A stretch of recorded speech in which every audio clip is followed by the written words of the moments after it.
이 가운데가 지금 비어 있는 겁니다. 태풍으로. 그리고 여기하고 여기는 흐르는 방향이 완전히 둘이는 반대입니다. 이건 이런 식으로 둘이 전체적인 이렇게 진행합니다만 보이는 거는 반대로 흐른다고요. 예. 그래가지고 이 가운데 비는 것도 무라고 얘기하고요. 또 이거를 무라고 얘기가 당연히 다르게 보면 관점 보면 공이죠. 그러니까 계속 나오지만 중이라는 이 자체가 가운데잖아요. 중이잖아요. 중이 나오고 이 자체가 비어 있어야 되고요. 그리고 또 이 자체가 입체로 붙던 이런 관점이 공이다. 이거 같은 말이지만 이제 관점은 다른 겁니다. 다 이걸 보기 위해서 계속 강조하고 있는 겁니다. 정역에서. 그리고 이 시작점을 갖다가 정역은 이제 틀을 여기서 15일을 넣고 11월이지 않습니까? 시작을 왜 시자부터 시작을 했냐면 보통 보면 1태극, 2태극. 우리 2태극 하면 먼저요. 다시 하겠습니다. 태극, 무국, 태극, 무국, 황극입니다. 뭐 여태까지 우리 할 때는 전부 음양 개념으로 가지고 했습니다만 다시 한번 세 개가 뭐는가 다시 잡고 가면요. 태극은 말 그대로 여기서 세 개를 설명해서 중이라는 걸 먼저 알면 쉽게 알 수가 있습니다. 그냥 세 개만 가져가면 좀 헷갈리세요. 근데 중이라는 이제 세상에 뭔가 그 세상이 시작하는 그 중이라는 건 뭡니까?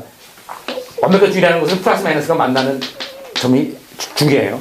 그거는 뭐냐면 곧 제로라는 점입니다. 그러니까 다시 얘기하면은 알칼리와 산성을 섞으면은 완벽한 중이라는 건 뭐냐면 알칼리와 산성을 섞으면은 제로가 되는 부분이 있잖아요. 알칼리성도 없고 산성 되는 부분이 있지 않습니까? 예. 그 부분이 중이에요. 그러니까 중이라는 부분은 나 자신이 잃어버릴 상태가 중요해요.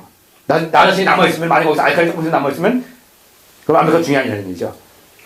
그러니까 완전히 빈 상태, 완전히 없는 상태. 그래서 무가 되는 거죠. 예? 그렇다고 없는 건 아니잖아요. 플러스 마이너스 있기 때문에 이 무가 되는 거잖아요. 그 상태가 중요해요. 그리고 여기서 추구하는 것이 정형에서 추구하는 가장 큰 핵심 목표가 이겁니다. 이거. 그 사람도 이 점을 추구해야 되는 거죠. 비워낸다. 왜? 이게 이 자체가 뭐예요? 바로 중심이죠. 그러니까 뭐든지 사람이 합의를 하는 모여되는 그 안에서는 그 중심에는 반드시 비어 있다는 거죠. 그리고 아까 설명했지만은 여기도 묘한 게 여기 정형성지에 보면은 뭐 천문학자인데 예를 들어서 바위들이 이렇게 모여 있어요. 모여 있는데 여기서 중심점을 찾으면요 이 외곽에 있는 바위들은 화려합니다. 그게 있는 바위들은 화려합니다. 뭐 아주 모양도 뭐 이렇게 생긴 것도 뭐 화려해요. 근데 이 중심에 있는 이런 부분들 틀 이건 아주 왜소합니다. 그냥 바위라기보다는 돌덩어리 안에 있는 것처럼 거의 없는 식으로 해서 왜소한 돌이 중간에 있어요. 그 돌이 중심입니다. 그 돌이. 그게 보면 전체 이 균형이 있어요. 그래서 사람은 뭐랄까 사람도 큰 말 이렇게 해도 가장 조용하고 나 저 시끄러우면 안 됩니다.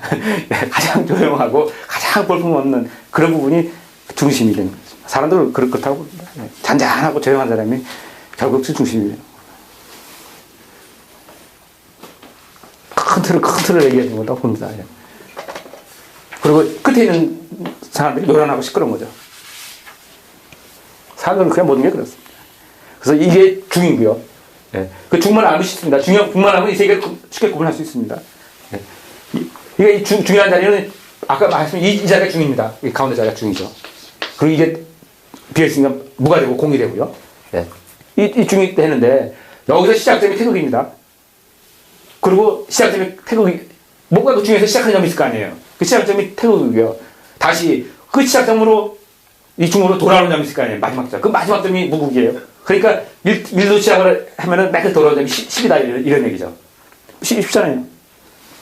네? 그 중심에서 시작하고 또 중심으로 또 끝나는 점이 있다. 그러니까 이 세상은 우리 웨스턴이 이렇게 하잖아요. 그러니까 시작한 데서 다시 돌아온다는 얘기죠. 네. 그게 일태극이 무태극입니다. 그리고 이 끝에 점, 끝에 중심의 역할을 그게 크게 보면 이게 나갔다가 다시 이렇게 돌아오지만은 그 나가는 반환점이야. 이쪽에서 보면 이제 이게 끊어진 거죠. 한쪽은 보이고 안 보이는데 이 반환점 끝에 점이 이제 그 중심으로 볼 수가 있다죠. 유 입장에서는. 그래서 이게 한국에서 5개라서 했다는 얘기죠. 그래서 숫자를 이렇게 배열을 하게 되 있는 건데, 정역을 뭐부터 시작하냐면, 여기서 15일원이 아니라 그냥, 이게 15일원은 뭐냐면, 무극하고 한극하고 얘기예요. 무극하고 한극의 얘기다, 이런 얘기죠. 그리고 이거는 무극하고 태극의 얘기란 말이에요. 근데 왜 그냥 태극 얘기, 그냥 한극 얘기야, 무극 얘기 이렇게 하면 되는데, 왜 10에다가 10을 기준으로 했냐. 10을 기준으로 했냐. 그러니까, 우리 세상은 어떻게 움직이냐면은, 이렇게 움직이잖아요, 한번. 그러니까, 우리가 보이는 세상은 아마 이것만 지금 보고 있는 거 같습니다. 이게 보이는 세상이 이게 안 보이는 세상이라는 얘기죠. 그러니까, 우리가 보고 있는 세상은 아마 다가 아니라는 얘기죠. 우리 보지 않는 그 뒤가 반드시 있다는 얘기입니다. 다시 한번 얘기했습니다. 숫자로 얘기했습니다. 숫자로 다시 한번 얘기합니다. 우리 요새 보면은 19단이 유행한다고 그러지 않습니까? 우리는 적다 10단까지만 외웠잖아요. 근데 요새 아들 보면은 부모들이 19단까지 외우게 한다고 그러잖아요. 근데 인도는 19단까지 외운대요. 그래서 인도는 19단까지 외워가지고 세계에서 가장 수학 잘하는 사람이 사는 나라가 인도라고 합니다. 그래서 인도는 19단까지 해서 우리나라도 이제 뭔지도 모르면서 따라해서 19단까지 외우게 하는데 과연 19단이 필요하냐 아니냐 이런 얘기죠. 근데 19단이 재밌는 게 19단 곱하기 19 하면은 361입니다. 360에게 19단 곱하기 19단은 정확히 360에서 한 원이 나온다는 얘기죠. 이 정확히 360이라는 숫자 나오는데 이게 바로 바둑이잖아요. 바둑이 19줄입니다. 360에 노란 거예요. 그러니까 19단이 사실 보면은 19단이 정상이 평면을 볼 때는 19단이 평면이 정확하게 이 19가 바로 360을 의미한다는 얘기죠. 그러면은 10이 아니라 19가 정확할 수 있는데 그럼 나머지 9는 뭐냐 이거죠. 제가 볼 땐 그렇습니다. 뭐냐면 우리는 지금 10단까지 한다는 건 이 보이는 세상만 이게 양이고 이게 음이라고 얘기하면은 이게 세상이 이렇게 돼 있으면 다시 하겠습니다. 이게 중이라는 흐름으로 이렇게 흐른다 그러면은 이렇게 움직인단 말이에요. 이 사람 앞뒤로 이렇게 움직인단 말이에요. 그래서 여기서부터 여기까지 와야지 정상이잖아요.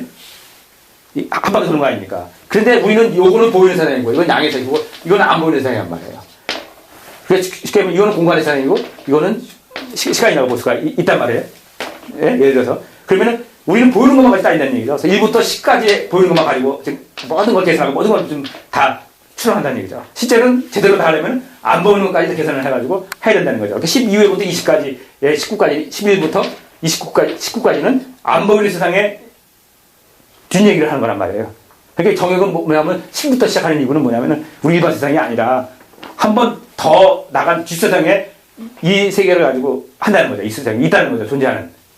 분명히 존재하는 세상이잖아요. 눈에 안 보여도. 그 세상을 다루고 있는 거예요. 이게. 그래서 이 아까 운기는 세상의 움직임을 얘기하는 거고요. 주역은 그 움직임의 순간순간에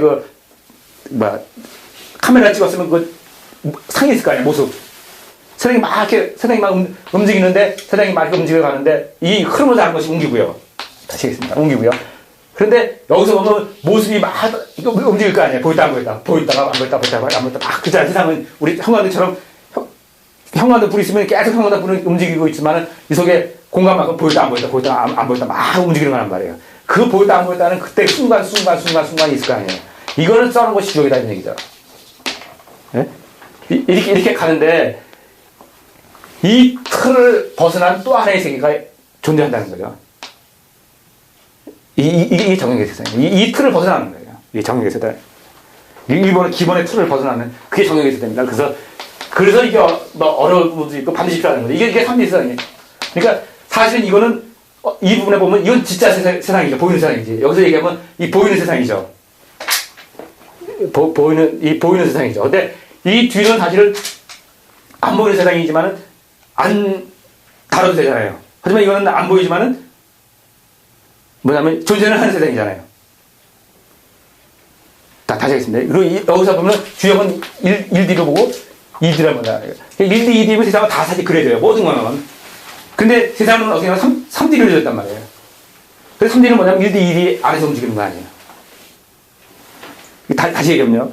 자, 우리 2D로 두 개를 가지고 움직이는 것이 뭐냐면 우리 DNA 자체가 다 1D, 2D로 움직이잖아. 모든 정보는 1D, 2D면 다 끝난다고요. 다.